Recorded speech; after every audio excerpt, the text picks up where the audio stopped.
Jackson Radio Show. All right, everybody, welcome back. You folks are writing in and you're saying, Kevin, what's the theme for the show? I know I've been theming these shows, and it comes to me from God. Everything that I say on this show, by the way, comes to me from God. Everything. It truly does. It was funny. I was headed to, I don't know, it was one of the studio hits I was going to do. And I always do this, so you guys are aware, I always do this before I go on TV. I just ask God, please give me the words that you want me to say. In other words, I don't want to be out there. Some people say, Kevin, why don't you plug your book? I got asked this recently, and I went, why would I plug my book? I mean, do I want to sell books? Yeah. Do I, need the income? Yeah. But I'm not going to go on TV and plug my book. What I'm going to do is go do the things that I believe promotes what God has put inside of me to push out there, which I think is what you guys are saying. You're tired of being persecuted. You're tired of being persecuted for being Christians, for being good people. And so that's what I do. So anyway, I want the theme today to be boldness. I haven't talked about what the theme was, and you guys are jumping on me. My producer's like, Kevin, Facebook says you got to talk about something. So boldness. I want to talk about boldness. And in my very first book, The Big Black Lie, I was very naive growing up. I was this stupid kid that thought everybody was like me. And that's what's funny about that is you outgrow that. Leftists don't outgrow that, particularly black leftists. They believe everybody's like them. Everybody is, ethnocentrically, I was going to say egocentrically for those of you who thought I messed the word up. Well, shame on you. No, they're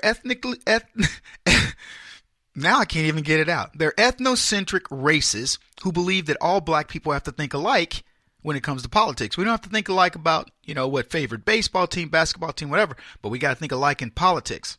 And I think that's the most ridiculous thing on the planet is that somebody says, well, Kevin, you're black. You're supposed to think like this. No, I'm supposed to think like a human being, a sane individual who can follow the logic of stuff.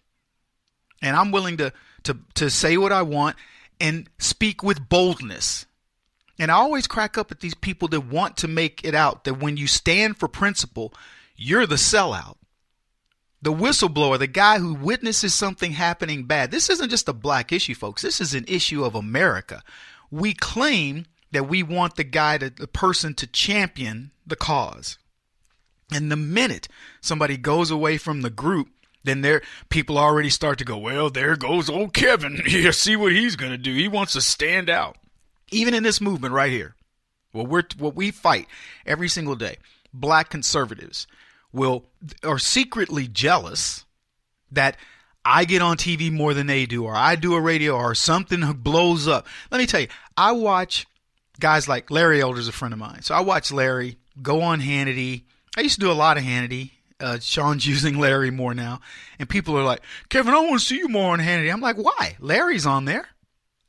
That dude is bright. Why? Look, I know we have differing views on things. In fact, he and I were both on Hannity when Judge Jeanine was on recently. We have different sides of the argument, but we agree. And yes, do I add something to it? Sure, but Larry's perfectly capable of doing that. And I have no animosity, not an ounce of jealousy. When Larry got his position at SRN, Salem Radio Network, I wanted to chop him off the knee. No, I'm kidding. I was happy for him. I sent Larry a tag for his radio show that said something along the lines of the only guy that may be better at radio than I am. That's the kind of person I am. And that's boldness. That's saying, if you can do it better, go for it, man. I'm willing to, I remember when I talked to the people over at Salem and I was in contention for the show and I didn't get it. I was like, good choice with Larry. And I meant it. That the boldness is being able to say, you know what? Congratulations. I didn't get it, but that's okay. God has a different plan for me. So I just look at these things and I say to myself, where's the boldness? Well, let me tell you where it is. One of the things I didn't talk about in the earlier segment, Jerusalem is boldness.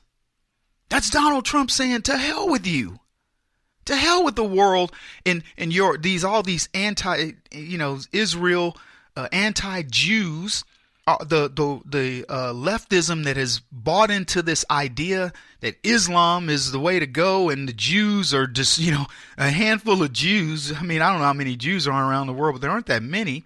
And they're persecuting the 1.5 plus billion Arabs around the world. What are you talking about? And I get a few naysayers on my social media. Kevin, the Jews don't want them to have a settlement and blah, blah, blah. I'm like, look, Israel's got a little bitty piece of land. The Arabs got a ton of land. So don't tell me they can't figure it out. Well, it's all desert. Really? Tell Dubai that. Dubai took ocean and made a paradise. So don't tell me they can't do it. They have the ingenuity. They have the money. They have the wherewithal. Why do they want that little patch of land? And so Donald Trump does what 3 other presidents promised to do and didn't do. And suddenly the left has a problem. Well, there is no problem any longer. It took boldness to say, I don't care what you say around the world. I don't care this capitulation to the Arabs. And oh, by the way, if Islam is a religion of peace, why the long faces? Why is it always now they're threatening? Oh, if Israel is made, Jerusalem's made the capital of Israel, then there's going to be hell to pay. Okay, why? I thought you were the religion of peace. I thought we could all just get along. So what a bold move. And Netanyahu made a statement to the president, and here it is. This is a historic day. Jerusalem has been the capital of the Jewish people for 3,000 years. It's been the capital of Israel for nearly 70 years. It was here that our temple stood, our kings ruled, our prophets preached. Jerusalem has been the focus of our hopes, our dreams, our prayers for 3 millennia. From every corner of the earth, our people yearn to return to Jerusalem, to touch its golden stones, to walk its hallowed streets. So it's rare to be able to speak of new and genuine milestones in the glorious history of this city. Yet today's pronouncement by President Trump is such an occasion. We're profoundly grateful for the President for his courageous and just decision to recognize Jerusalem as the capital of Israel and to prepare for the opening of the U.S. Embassy here. This decision reflects the President's commitment to an ancient but enduring truth, to fulfilling his promises, and to advancing peace. The President's decision is an important step towards peace, for there is no peace that doesn't include Jerusalem as the capital of the State of Israel. I call on all countries that seek peace to join the United States in recognizing Jerusalem as Israel's capital and to move their embassies here. I share President Trump's commitment to advancing peace between Israel and all of our neighbors, including the Palestinians. This has been our goal from Israel's first day, and we will continue to work with the President and his team to make that dream of peace come true.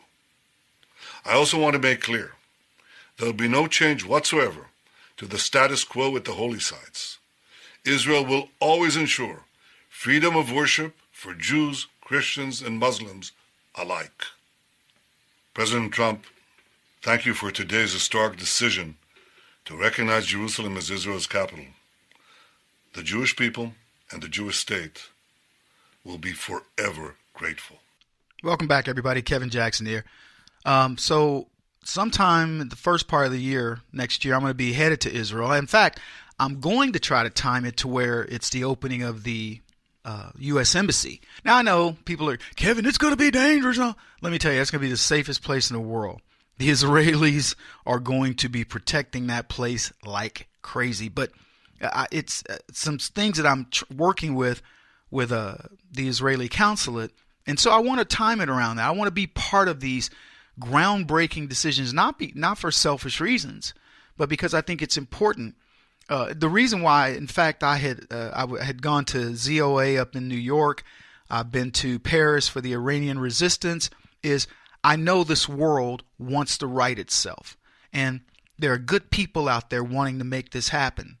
And it takes bold. I know it sounds really trite that President Trump was going to name Israel, say that the U.S. recognizes Jerusalem as the capital city of Israel, blah, blah, blah, whatever.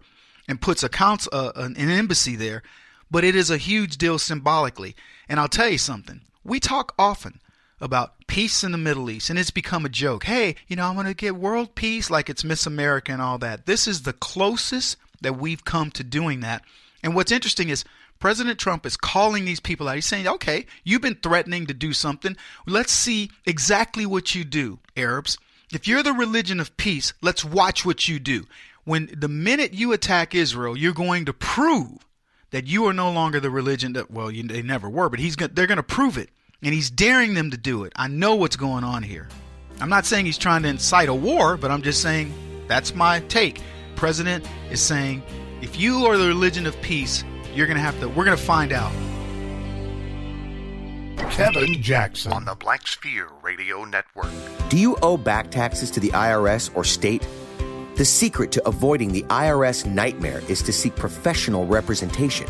My friends at Security Tax Associates provide the most cost-effective and ethical representation in the industry while helping to avoid seizures, levies, and wage garnishments. Security Tax Associates is here to ensure that the appropriate steps are taken to permanently eliminate any possibility of future tax burdens once and for all. For a free, no-obligation consultation, contact Security Tax Associates, 844-779-4177. That's 844-779-4177. 844-779-4177. Or visit them at securitytaxassociates.com.